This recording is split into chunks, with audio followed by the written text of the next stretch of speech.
Shalom and welcome to Temple Talk from the Temple Institute in Jerusalem, Israel. Rabbi Chaim Richman here, together with Yitzchak Reuven. Today is the second day of the month of Iyar, Aleph Yud Yud Resh 5776, and it's also the 10th day of May 2016, and it's the 17th day of the Omer, and it is this week Parshat Emor, and it is the eve of Memorial Day for Israel's fallen soldiers. And then on Thursday of this week, that is to say May 12th, on the 5th, actually it's the 4th day of Iyar, we are going to be celebrating Israel's 68th Independence Day. And I got to tell you, this is just such a time of intense spiritual fulfillment for me.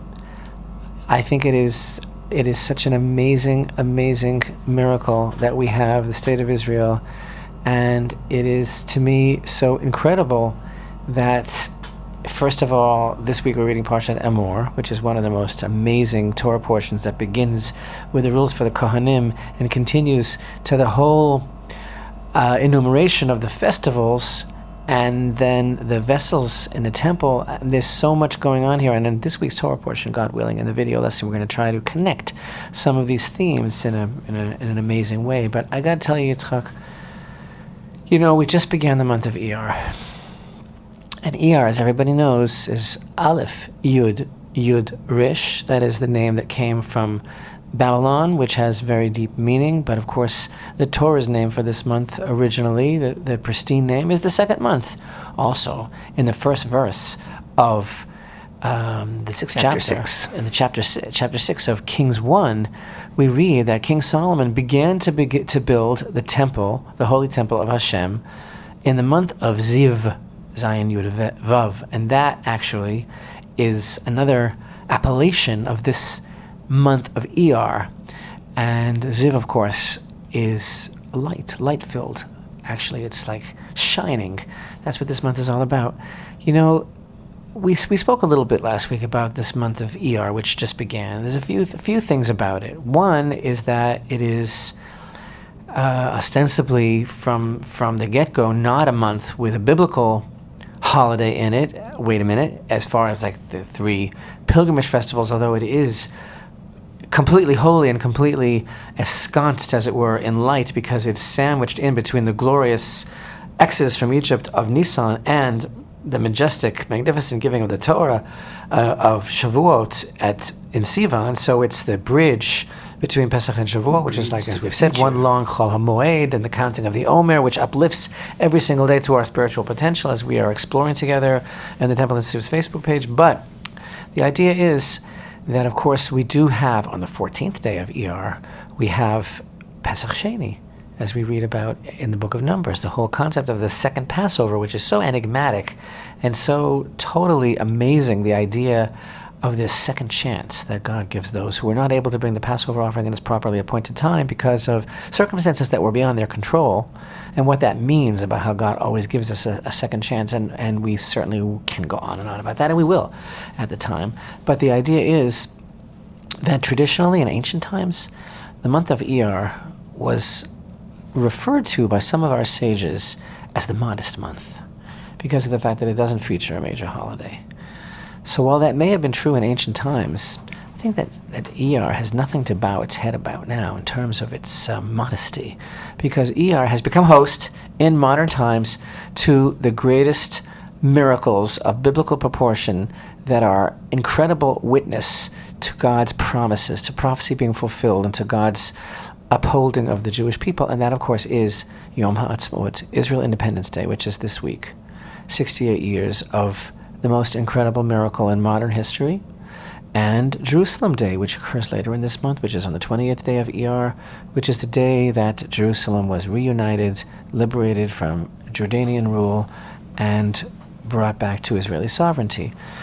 These two holidays, one of the things that makes them so amazing is the very fact that this is really the essence of the month of Iyar, right? The month of Iyar, which the Kabbalists write, it's spelled Aleph Yud Yud Resh, it stands for as a Rashi Tevot, as a as an acronym for I, Hashem, will heal you, which of course comes from a verse in Parshat Beshalach in the book of Exodus, where Hashem was saying, all the diseases that I placed in the land of Egypt, you will not be visited upon you. I am Hashem who heals you. And of course, the connection between, in general, the month of healing, the idea of healing, and the month of Iyar, which is basically, make a very, very long story very, very short, the idea, the teaching of our sages that the manna, which began to fall from heaven and sustained the Jewish people all throughout their desert wanderings until the very day that they crossed into the land of Israel with Joshua, that manna began to fall, actually, Yitzchak, on the 15th day of Iyar. You know how I know? Because the provisions that they brought with them from Egypt lasted until then, a full month. And then the manna began to fall. So because of the fact that there is a bond, a connection between the manna, and which was an incredibly amazing spiritual food, and the month of Iyar, our sages say that there is something about the month of Iyar altogether which is conducive to healing. That's the very name Iyar shines forth with those letters, Aleph Yud Yud Resh, which stands for Ani Hashem Rofecha, I the Lord am your doctor, I'm your healer. And that has a lot to do with manna, because manna is a secret of health, because it had no physical impurity, because it was not a physical thing at all, but it was purely like the ratzon, the will of Hashem, and that there are so many secrets of balanced ecosystem and macrobiotics that we learn from everything that our sages teach us about the manna. But actually, Yitzchak, I want to say something else. I want to say something else, which I think is speaking to me in a very profound way. Open up your heart in the deepest way. I have a new understanding of all of this in the wake of the onslaught of filthy, obscene anti-Semitism and Israel bashing that is so prevalent in the world today, that is coming at us from every quarter, from every direction, from every government, from every pundit all over the place, whether it's from the halls of the EU to the Labour Party in London, to the university campuses, to BDS, the Oval Office, to Hollywood. It's all about bashing Israel. And then somebody, I forgot who it was it the number one or the number two man in Britain's Labour Party? Last week there was a big story that this person, or the assistant of Jeremy Corbyn, said that Israel's creation was a terrible mistake. Britain should apologize for it. Right? Israel's creation was a terrible mistake. And suddenly I realized, you know what? This is amazing that this terrible mistake was arranged by God in the month of Iyar for three reasons. One reason, aside from the fact that Iyar is the month of second chances, Pesach Sheni, the very fact that King Solomon began to build the first temple in the month of Iyar is the most prophetic revelation of the continuation of the Commonwealth of Israel taking place in this very month. In other words, the very fact for Jews to come home, reestablish themselves in the land, reclaim sovereignty and independence in their own land is a step towards the building of the Holy Temple. And the building of the Holy Temple itself is a dimension of the Commonwealth of Israel that brings blessing and light to the world.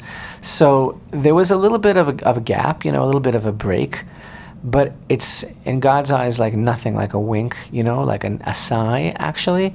And the continuation of the building, the establishment of the Commonwealth of Israel took place without skipping a beat, because just as Solomon began the first temple in the month of Ziv, in the second month, in the month of Iyar, so too in the next stage of history, the next stage of the reestablishment of the Commonwealth of Israel also takes place in the month of Iyar. But that's not even what I wanted to say when I said that all of a sudden I had this tremendously deep revelation open up your heart in the deepest way. What I wanted to say is, regarding all of these semi and human lookalikes who say all of these horrible things about Israel, who themselves represent the most base evil, you know what? the other secret about the month of Iyar is that it's the month of healing, and that's because of the association with the manna and the fact that that's why Iyar is called "I, the Lord, will heal you." Guess what? I realized Hashem's telling me.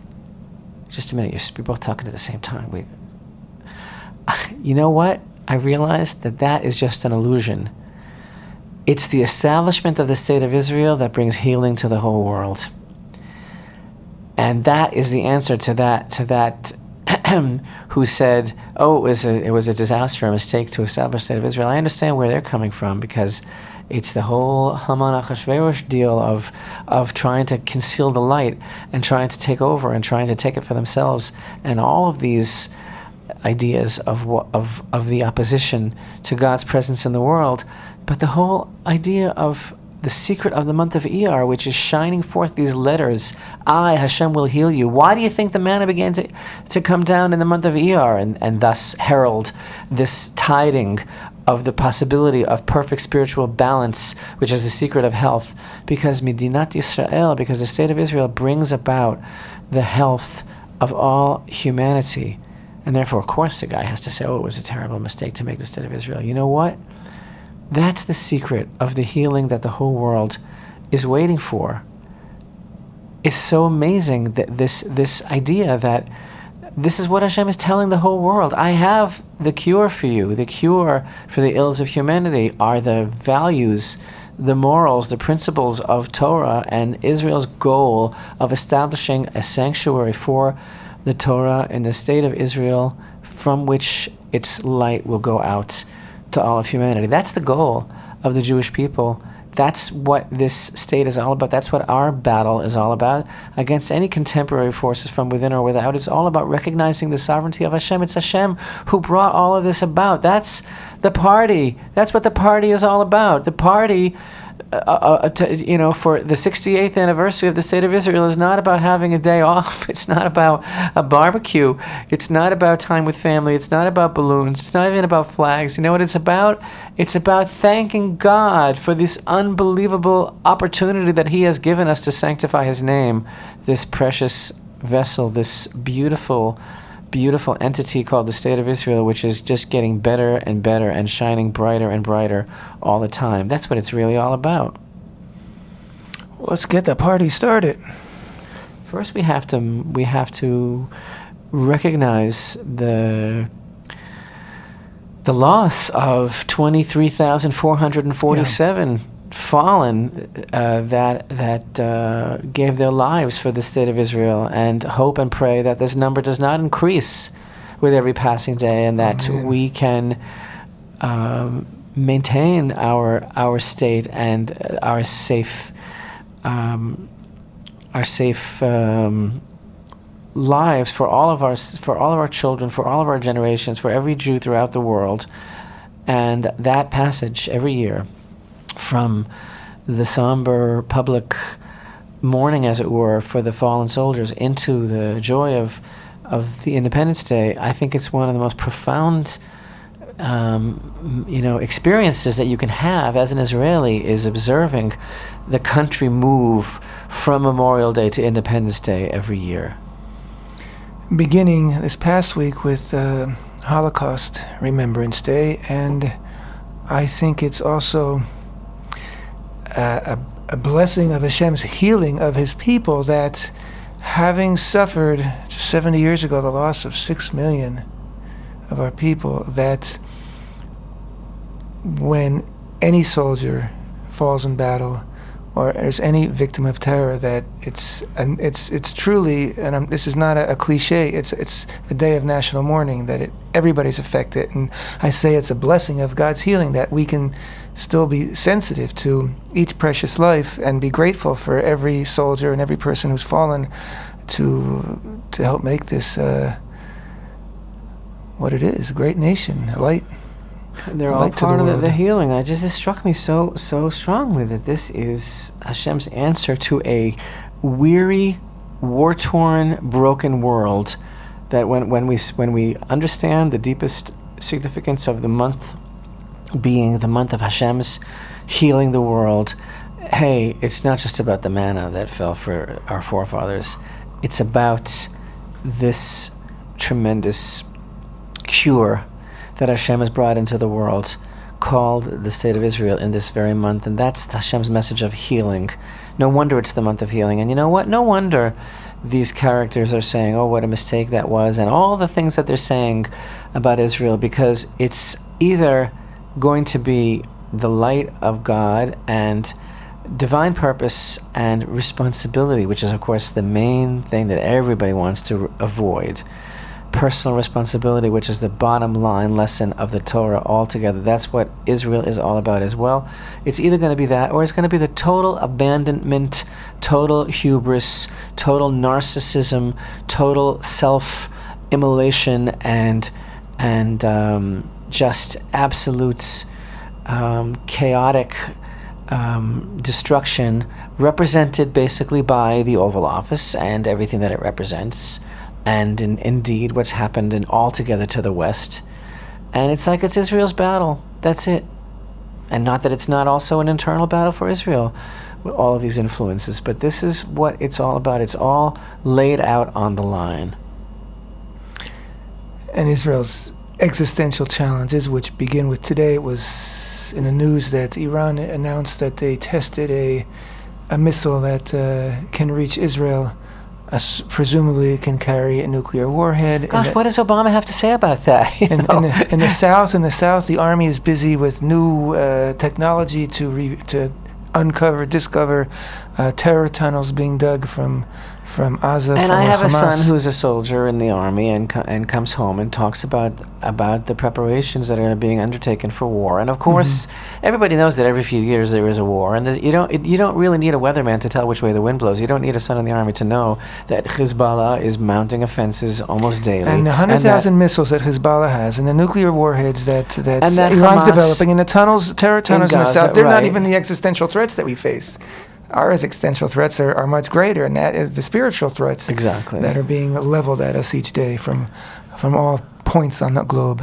And it's amazing to note that at the very same time that we're hearing this news revelation of Iran that's now boasting of a new missile being tested that can reach Israel, and like I said, I wonder what America's saying about that, because they said, we trust Iran and restore their billions of dollars that have been frozen and all that business. At the same time, there's a revelation by your friend, what's his name, Ben Rhodes, right? Who goes and He's talking to you, the rabbi, and he says your friend. I thought it was your friend. He had been a senior advisor to Obama, and he wrote a book. He was a novelist, an aspiring novelist who studied creative writing in university, and he made it into Obama's inner circle first as a speechwriter. But apparently they are referring to him now as his foreign policy guru. I've even heard that expression, that he really, has some Rasputin-like influence on him. Or else that's the spin that the White House is trying to give, so he'll take the heat and not Obama. Who knows? But basically what the revelation is, the total disdain and contempt that the White House holds for the American people for the American public. As they spun the whole Iranian deal and lied about it when it began, what it was all about, what their goals were, and used, according to Ben Rhodes, they used the journalists who were ostensibly supposed to be reporting and investigating and revealing reality and truth. They used them to carry the story for them. They were their messengers. They're useful idiots. And what was the spin exactly?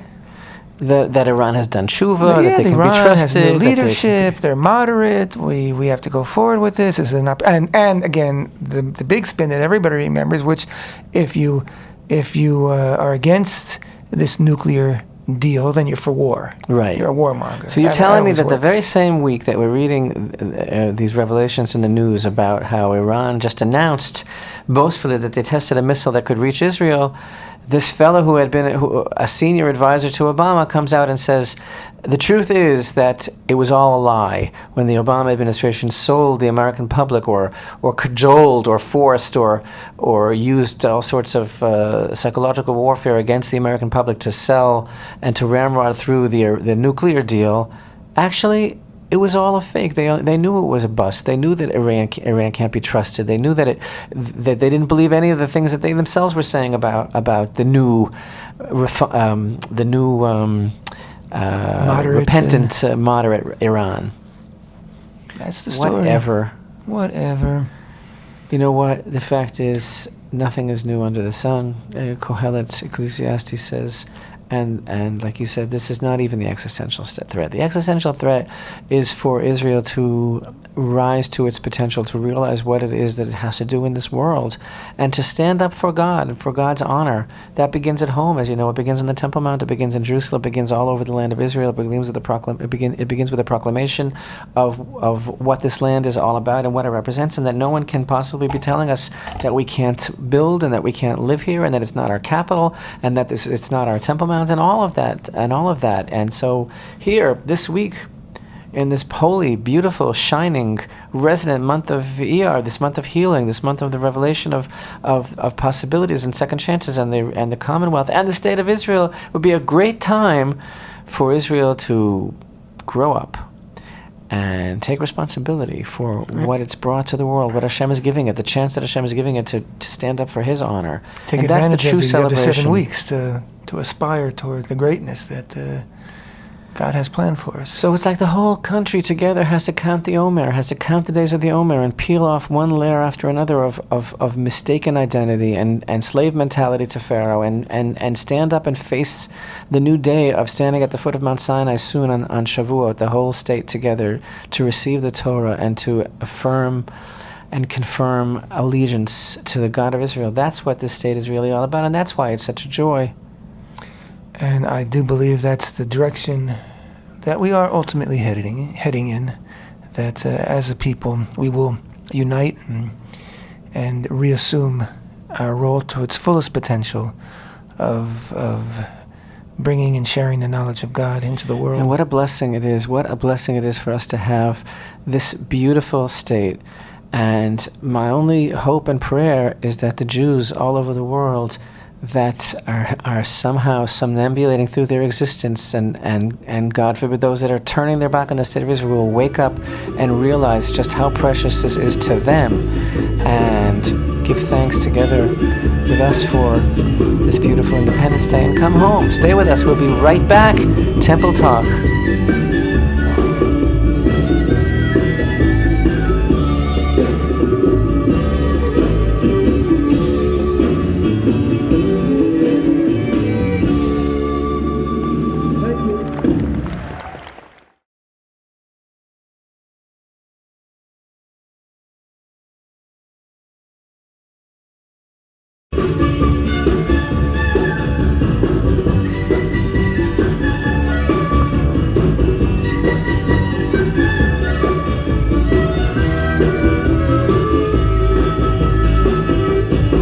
Shalom and welcome back to Temple Talk.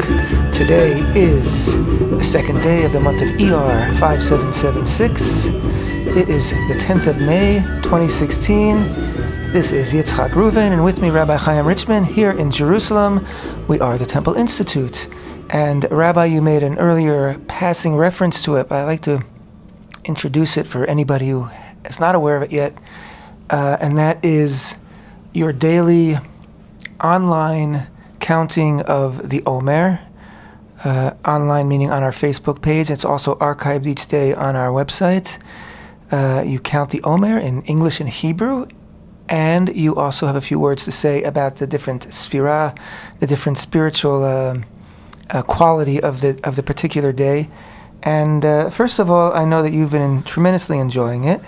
Second of all, I can see from our response on Facebook that there are people getting a tremendous amount out of it. And I think just the experience of taking a minute, and literally these are little short video clips that are up to a minute, no more, and dedicating it a minute a day, even if it's just a minute, to focusing on a spiritual improvement in your life while you are also fulfilling a commandment, I think that for anybody who hasn't experienced it yet, it's a tremendous, tremendous experience, and maybe even an eye-opener. Yesterday, we posted on the Facebook page a little, explanation, sort of an overview of what it's all about, the counting of the Omer. And again, I encourage everybody to check in each day on the Facebook page for the latest counting of the Omer. And of course, if you missed, you can always scroll down on the Facebook page, or you can go to our website.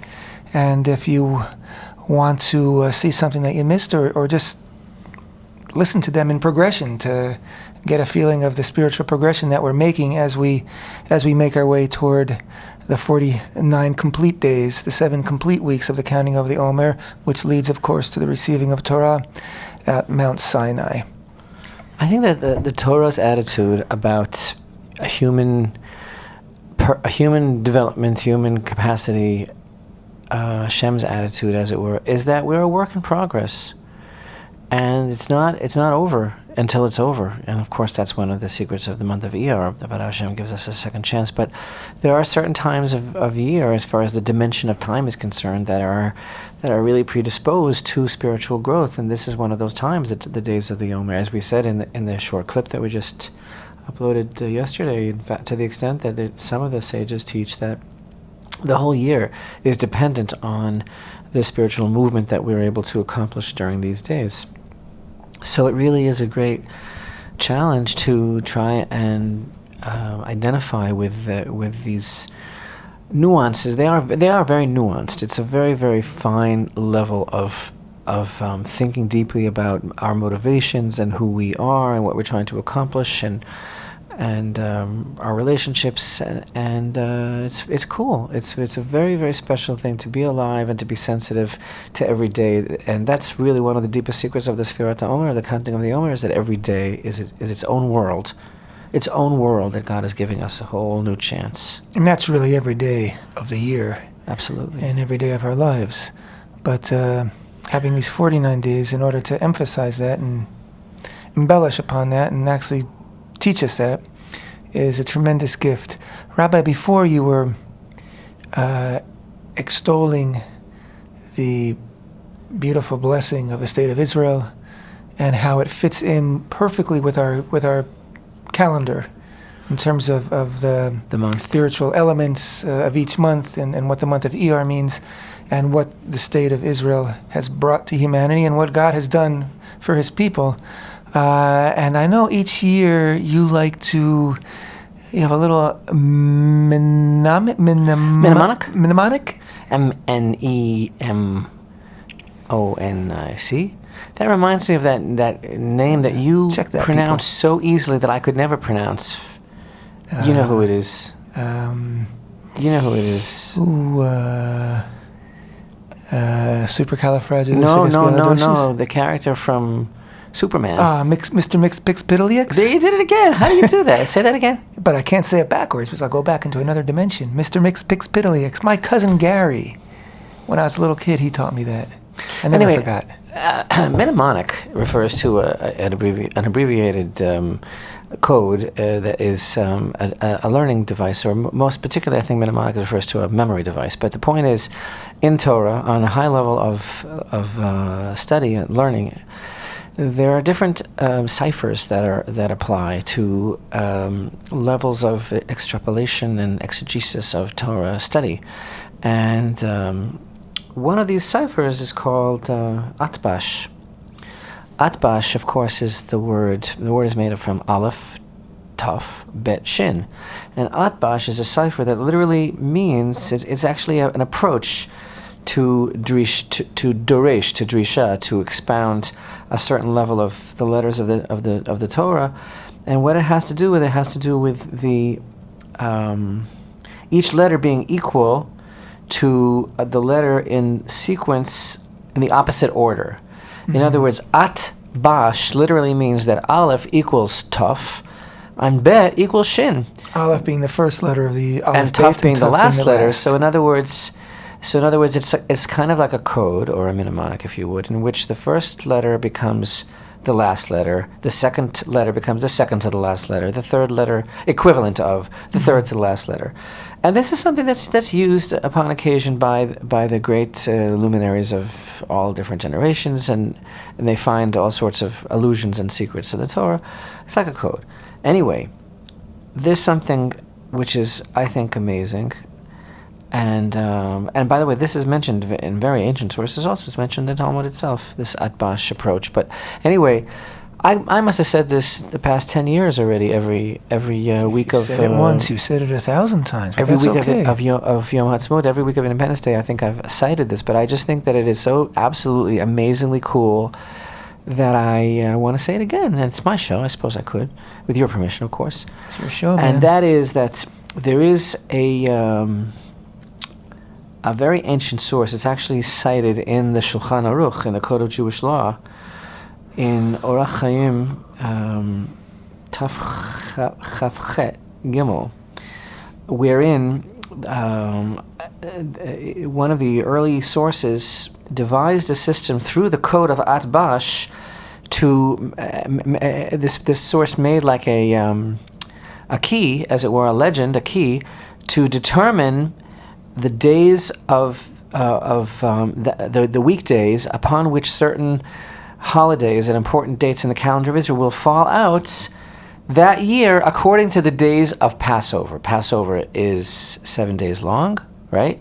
Mm-hmm. So don't forget that in many communities from time immemorial, there weren't printed calendars. Even after the calendar had been established, a fixed calendar had been established by Hillel, it wasn't always a simple thing to have a nice Hebrew calendar, right? Right. So this system was devised, and it's actually a mathematical, what would you call it? Mathematical, astronomical system that is foolproof. It actually works. It actually is proven, and that is that it goes actually literally by Atbash, by Aleph and then by Taf, meaning the Aleph, Bet, Gimel, Dalet, Hey, Vav, and Zayin letters are the days of Passover, meaning the days of the week upon which Passover in any given year fell. Mm-hmm. And then the Tav, Shin, Resh, Kuf, Tzadik, Pei letters going backwards, right, the second part of Atbash, Right.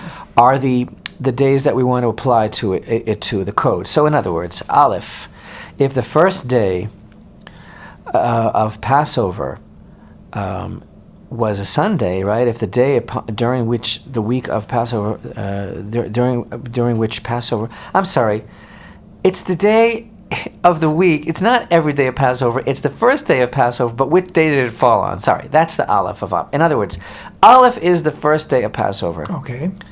If it fell on, no, I got it wrong again. One more time. Yes, I was right. It's each day of Passover. So here we go. Without further ado, if the first day of Passover fell out on Sunday, on Aleph, that equals Tuf, which means that same day of the week will be Tisha B'Av, the 9th day of Av, which begins with a Tuf, right? So in other words, go look on your calendar right now. If the first day of Passover... this year it was Shabbat, so Tisha B'Av will be on Shabbat. I said it wrong for the fourth time. You know that I'm not so good at math. I said it wrong. No, it's whatever day Scratch that. The first day of Passover fell out. Yeah. That day will be Tisha B'Av. Right. That Sunday. Forget the Sunday thing. Right. So this year, right, first day of Passover was Friday night Shabbat. so that will be Tisha B'Av as well. Wow. Whatever day the second day of Passover falls out on is equal to Shin, and that stands for Shavuot. Right. Okay. Shavuot will be Motzei Shabbat. Saturday Right, night exactly. This year. Gimel, whatever day the third day of Passover was, equals Resh, which is Rosh Hashanah of the following year. And by the way, Right. also Sukkot and Shmini Atzeret of later, in other words, of the following year. Mm-hmm.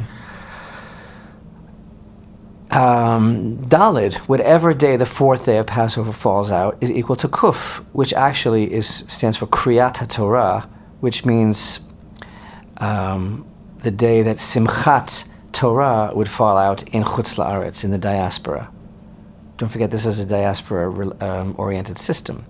So whatever day is Okay. Dalid Okay. is equal to Kuf, because Atbash. So Okay. so Dalid is equal to Kuf, which stands for Kriyat Torah, meaning Simchat Torah, because that's the day that the Torah is read. Hey, whatever day the fifth day of Passover falls out, is equal to Tzadik, which is Tzom, which is the fast of Yom Kippur. Okay. And by the way, also Tzom Gedalia. Vav, which is the sixth day of Passover, is equal to Pei, which is the previous Purim. Okay. Always falls out the same day. And that's the code that has come down from generation to generation. But wait a minute, you're missing one, Rabbi. From ancient sources, exactly. You're missing one. Exactly. This is my whole point. If I can finally get it straight, right? That Aleph, Bet, Gimel, Dalet, Hey, Vav is what the code has included for hundreds and hundreds of years. That the first day of Passover is equal to Taf. That the second day of Passover is equal to Shin. The third day is equal to Resh. The fourth day is equal to Kuf. The fifth day is equal to Tzadik, and the sixth day is equal to Pei. And there it stops. Okay. All these years. But as you know, there's a seventh day. There is a seventh day of Passover. But whatever great rabbi from yesteryear wrote the code didn't continue. He caught all the days. There was nothing left. And didn't write anything for the seventh day because I guess he figured that he covered already all the major events and that this. So what's the letter that comes again? This is a proven next in thing. the sequence? Zion. And Zion, the last day of Passover. And that's equivalent to which letter? Ayin. Ayin. Okay. And the fact is that every single year, whatever day the seventh day of Passover falls out, that is the day of the week upon which Yom Ha'Atzma'ut, Israel Independence Day, falls out. Wow. And however, that is so, unless it's postponed. There is an asterisk. Yes, unless it's postponed because of pushed forward. Pushed forward, right? Because as it is this year, because of the 5th of Iyar is really Friday. Because the rabbinate doesn't want there to be public Sabbath desecration, and therefore brings forward the festivities publicly. But what we're trying to say here... That's like an ancient app.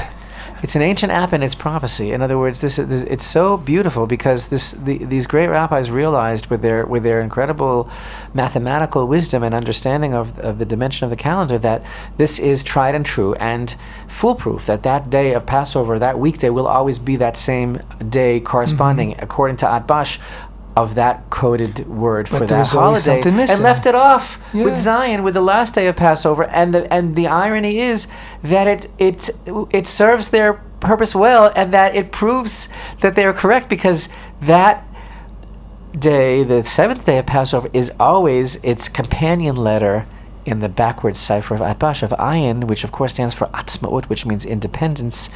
And the system indeed holds true. And so, of course, what I'm trying to say is that this is kind of like an ancient prophetic proof that the Israel Independence Day is like a biblical holiday, because it works in the same principle. But I'm not from the school of thought that believes that we need to prove or to bring any sort of proof that Yom Ha'Atzma'ut is indeed an important day of the year. I think it's pretty obvious, unless a person has an agenda to cover it over. But it's pretty amazing that works. Pretty amazing for all those labor politicians who say that it was all a big mistake. That predating that mistake by 1,000 years was already a system that was prophesizing that which day Yom Ha'Atzma'ut would fall on. So much for them. Rabbi, what can you tell us about Parshat Emor, which I think earlier you said was one of your favorite parshiot? It is. Why is that? I don't know. Why is that? What makes it stand out? Parshat Kedoshim, as we mentioned last week, was a good one. Was kind of a pause in Torah Kohanim, because it included all of these incredibly varied laws for all of Israel. And then Parshat Emor comes back again to the Kohanim. And all back home.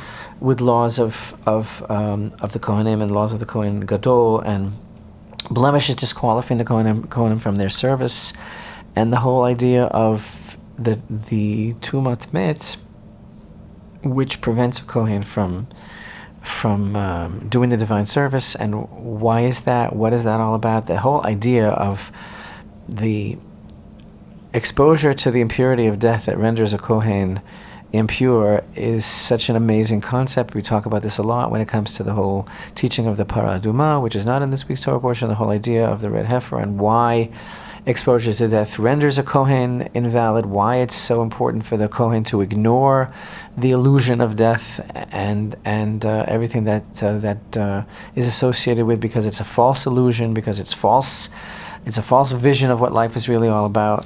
Again, we're going to talk about that more in this week's video lesson, and then it goes on to other laws regarding truma, the sanctified food of the Kohanim, and some other mitzvot. And then the whole of chapter 23, basically, of Parshat Emor is this enumeration of the festivals, of course, beginning with Shabbat, which is the spiritual source of all the festivals.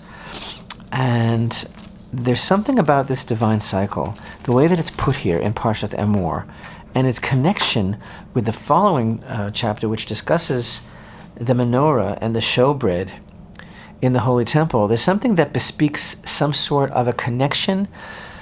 Honestly, Yitzchak, you asked me, so I'm telling you.